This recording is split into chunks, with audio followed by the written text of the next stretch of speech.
ამინ. დედა და მადლობა უფალს დღევანდელი მსახურებისთვის ღმერთმა. შეისმინო ჩვენი ლოცვა, ჩვენი ვედრება და ღმერთმა შეიწირო ჩვენ ერთობლივი ღვთის მსახურება.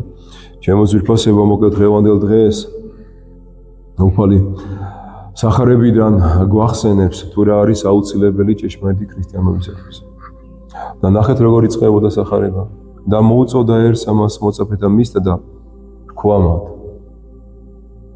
რომ საუნებ შემოდგომად ჩემს სამოსვლაი ორაკალ თავითვისი აღიქენ ჯვარისთვის და შემომიდეგინ მე. შეხედეთ ჩემო ძვირფასებო, აქ მაცხოვრის სიტყვებში სამი პირობაა მოცემული. უბრალოდ ყოვლისა გვეუბნება რომ საჭიროა საკუთარი თავის უარყოფა. მეორე საკუთარი ჯვრის აღება და ბოლოს ქრისტეს შედგომა. აი ეს არის ის კიბე, რომელი კიბეც ადამიანს ამ სოფლიდან სადა სასופველში აამაღლებს და მიიყვანს. მოგეთ შეძლებს და გვარად გავმარტოთ ეს სამივე საკითხი. რას ნიშნავს უარყავ თავისთვის?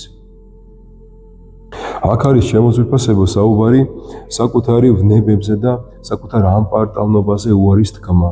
იმ ცუდით მიდრიკილებაზე უარის თქმა, რაც ცუდით მიდრიკილებებზე ჩვენს თავში ვხედავთ. იმიტომ რომ ჩვენ ვიცით მარტო ეკლესიაში სიარული, აღსარების თქმა და ზიარება საკმარისი არ არის თუ შენ უარი არ თქვი შენ ცუდით მიდრეკილებებზე. ქრისტეს ერთგულება ხო ეს გარეგნული ქრისტიანული გამოხატულება არ არის. პირიქით, ჩვენ უნდა გქონდეს აუცილებლად გულითადი მიდგომა უფალთ და ჭეშმარიტი დამოკიდებულება, სწორი დამოკიდებულება. ეს არის ქრისტიანობა, მართლმადიდებლობა. თორე გარეგნული გამოხატულება ამიჯერეთ ვერ გაგვამართლებს ღვთის წინაშე. ანუ როგორც თქვათ, აუცილებელია რომ ადამიანმა საკუთარი შინაგანი გარდაქმნას, საკუთარ ეგოიზმზე, საკუთარ ეგოზე და თვითნებობაზე უარი თქვას და ვისწავლოთ ღვთის მორჩილება, სასოება ღმერთს და ღვთის სიყვარული. ეს არის აუცილებელი, უპირველეს ყოვლისა.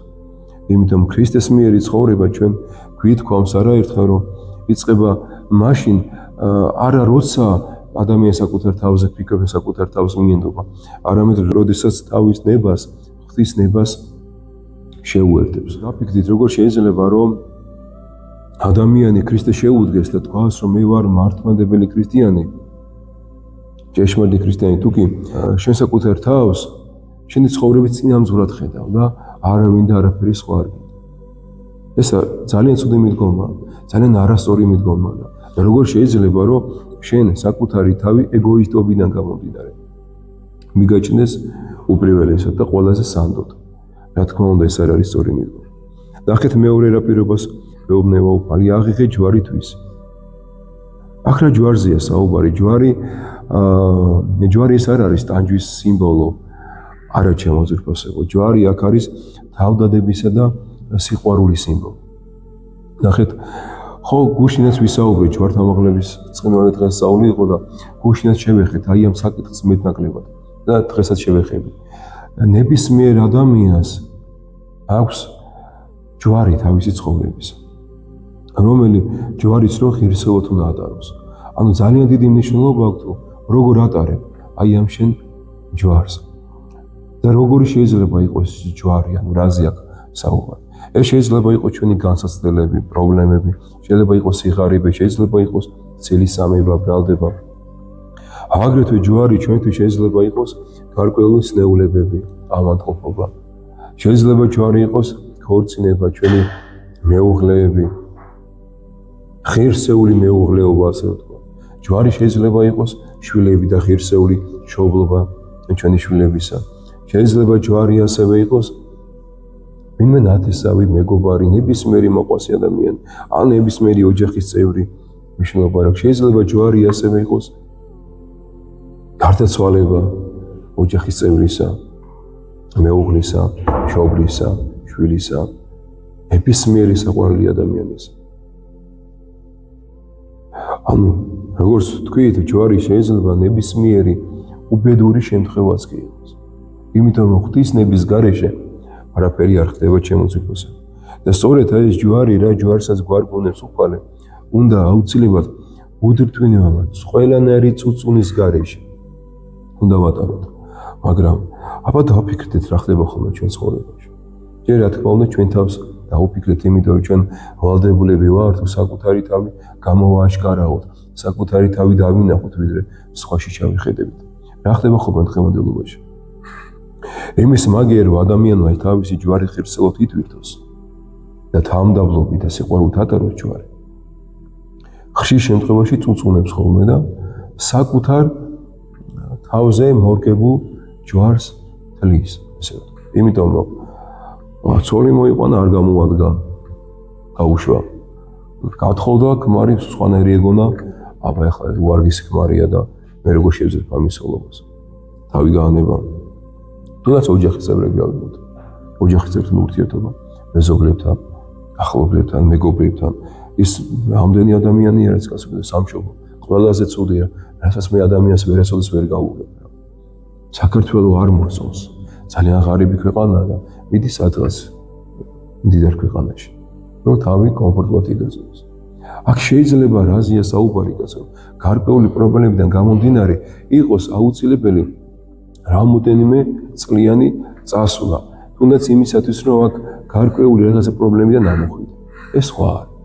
მაგრამ როდესაც შენ ქართველი მართლმადიდებელი ადამიანი ამას ამბობ, რომ შენ სამშობლო არ გიყვარს, იმიტომ რომ ღარიბია და წახვა სადღაც სხვაგან და ძალიან ხშირ შემთხვევაში ხდება ხოლმე, რომ აქ მოქალაქეობაზეც კი უარს ამბობენ. იმის გამო, რომ კომფორტულად შენ სხვა ქვეყანაში იცხოვრო, ეს არის ძალიან უმძიმესი მდგომარეობა. მოკლედ, ჩემო ძვირფასებო, ნებისმიერ შემთხვევაში ადამიანი, ყოველი ადამიანი, ჩვენ ვალდებულები ვართ ამ ცხოვრებაში ჩვენი სატარი ჯვარი ვიპოვოთ. ვერავინ ვერ ატარებს ხვის ჯვარს. გამორიცხულია. აღიღეო ჯვარიო, შენიო და შემომიდექიმეო. ჩვენ ვიცით, რომ ნებისმიერ შემთხვევაში ქრისტიანული ყოფა ეს არის განუწყვეტელი მსვლელობა, განუწყვეტელი გზა, მუდმივი გზა დასასრულებისკენ, სულისხოვნებისკენ, ხო? და აი როგორ ნებისმიერი შეჭერება აი ამ გზაზე არის უკან ჩამორჩენა. და ჩვენ გვითქვამს და კიდე გაგიმეორებთ. აი ჩვენი უწმინდეს იძახის ხოლმე და ძალიან ბევრ ქადაგებებში უწმინდეს უწერია, რომ არ არსებობსო ერთ ადგილას ყოფნა. გამორიცხულია. ან მიდიხარ წინ, ან მიდიხარ უკან. იმიტომ რომ ჟამთა სვლა მიდის. შენ თუ დღევანდელი დღით კმაყოფილი ხარ და აი მე კმაყოფილი ვარ, რაც მაგდასიო მორჩა, მეტი აღარ მინდა. ამიჯერეთ რა. უკან რჩე, უკან და უკან მიიხევ, იმიტომ რომ დრო ერთ ადგილზე არ დგა, დრო მიდის და აი ჩვენი სიცოცხლის წუთები იწურება ჩემო ძროს. სწორედ აი ამიტომ რჩებით უკან. ამიტომ არის რომ უფალი ეუბნება იმათ, რომ ვისაც გინდათ რომ მე შემომიდგეთო, ჯვარი აიღეთო და ეხლავე გამოყევით. არ არსებობს მიზეზი, რომელი მიზეზითაც გავმართლებით ღვთისწინაშე.